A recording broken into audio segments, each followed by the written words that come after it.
This is your complete guide to reading the tarot without having to memorize all 78 card meanings, without relying on the deck's guidebook. You'll be able to do your first or your next tarot reading. I've seen a lot of videos targeted at beginner tarot readings really cover every single card meaning, but I don't think that memorizing all 78 card meanings is the key to actually be able to read tarot. And while reading is absolutely intuitive and for some people even spiritual, depending on your beliefs, there is a system to reading the cards. And as a beginner, it can be super helpful to hold on to those systems for your first few readings until you do have the card meanings memorized and you're familiar with using your intuition in your interpretations. Hi, I'm Ruby. I'm here to help improve your tarot practice through my tarot chats and deck reviews. The system that I'm sharing in this video is based on my Tarot Quick Start Guide, which is free to download. Link is in the description, or go to tarotwithruby.com/guide. Step 1 is about understanding your deck. To know that the tarot deck is set up in two parts. It has 78 cards in total. The first part is the major arcana, which are the Fool, the Magician, the High Priestess, Empress, Emperor, all those big names that you probably know if you're starting to get oriented into tarot. And then we have the minor arcana, which is divided into 4 different suits: the suit of wands, the suit of cups, the suit of swords, and the suit of pentacles.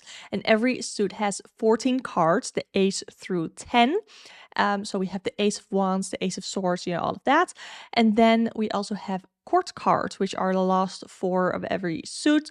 We have the Page, the Knight, the Queen, and the King. So I do think that it's important to understand how your tarot deck is set up, which is why I am including it in your complete guide to tarot. And I think it's important to understand that the court cards don't necessarily have to represent people. They can represent energies of situations, of yourself, parts of yourself that you have to maybe show more or that are very prevalent in the situation that you're doing a reading on. Another important part within this first step, getting to know your deck and understanding the tarot deck, is actually getting a tarot deck. So I am showing here the Centennial Tarot, the original artwork, but there are so many different decks out there, and I do have a video where I share with you some beginner friendly decks. I'll link some videos of mine in the description. And because I do think it is, important to understand what the cards are trying to say when you pull them, but I don't think that you need to have everything memorized. That's why I think having a cheat sheet is crucial when you're starting out to read tarot. That is actually what I used when I started reading tarot. So you can have this piece of paper where you have a keyword for every single card.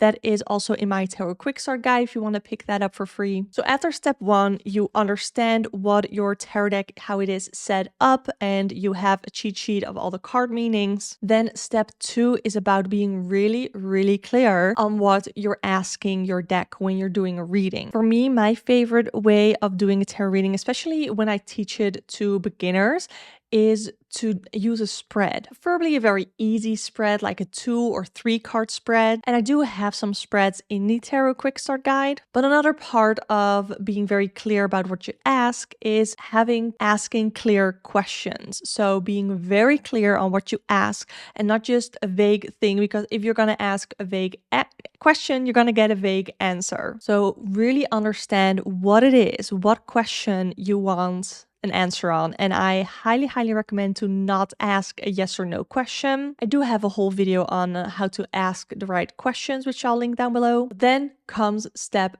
3, putting it all together in a reading. This is the most important part, right? Because you can have all the meanings of the cards, you can have them all memorized, but then if you don't know how to apply them in a reading, what's the use? So we're going to do an example spread. I'm going to use the spread past, present, future, because like I said, I think it's important to use a spread it helps with structure. It helps you to really apply those card meanings in your interpretation in the spread and to the question that you asked. So let's use me as an example so I can show you how I do this for myself so you can also do it for yourself. I've recently been sort of going back into like my writing journey. I've really wanted to write a novel, and this is a goal that I've had ever since I was 8 years old. This feather here is supposed to be like a quill, and it represents my love for writing, my interest in writing, and my lifelong goal, ambition, dream to publish a novel. So I want to know, like, past, present, future, what can I expect in my writing journey? And it's very specific because it's about my writing journey. And I want to know, like, what sort of happened in the past, or what from the past is still influencing me right now in my writing journey, because that is what the past position is all about. That's the specific question that it asks. Then for the present, I'm asking, where am I in my writing journey right now? What is something that I need to know about my writing journey right now? And then what can I expect in the future regarding my writing journey? So let's take a look. I don't have my Tarot Quick Start Guide handy, but I do have the tarot card meanings memorized for myself.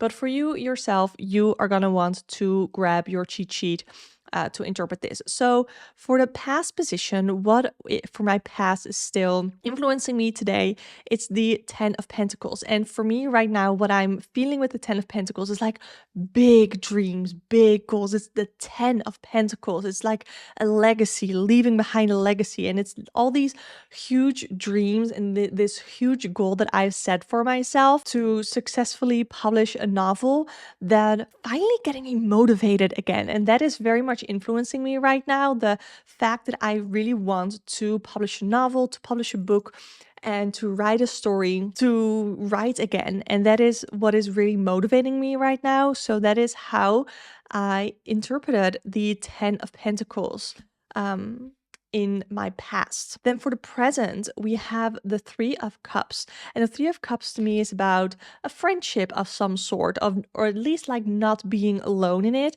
And the writing journey does feel like it's very lonely because you're sitting behind a computer, or I'm sitting in front of my iPad and I'm just writing, I'm just typing, and it feels very lonely. But I think that with the 3 of Cups here, and applying it to the question of, what is it that I need to know about my writing journey right now, or something that I need on my writing journey.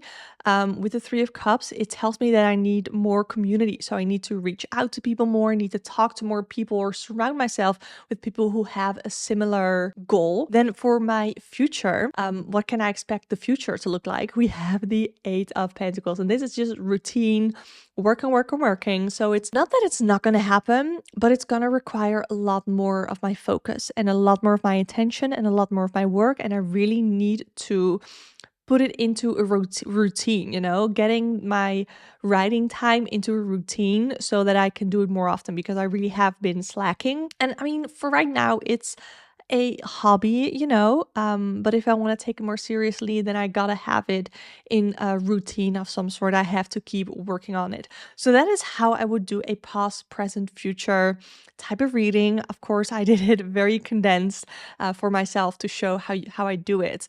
But that is exactly how I read the tarot, and also exactly how I teach the tarot. It's about how you use those tarot card meanings and apply them to your question, to your situation in the spread position that you're using. I go way more in depth into the system and actually teach you how to do it exactly in my workshop, The Confident Tarot Reader. I've made it affordable for everyone, and it is on demand, so you can watch it either immediately after you buy it or whenever you want. Link is in the description. So now that you know how to actually read the tarot and how to implement the card meanings into your interpretation, you might want to learn how to use tarot in a really practical way to get the most use out of it.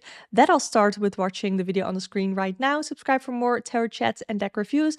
But for now, thank you so much, and I hope to see you next time. Bye!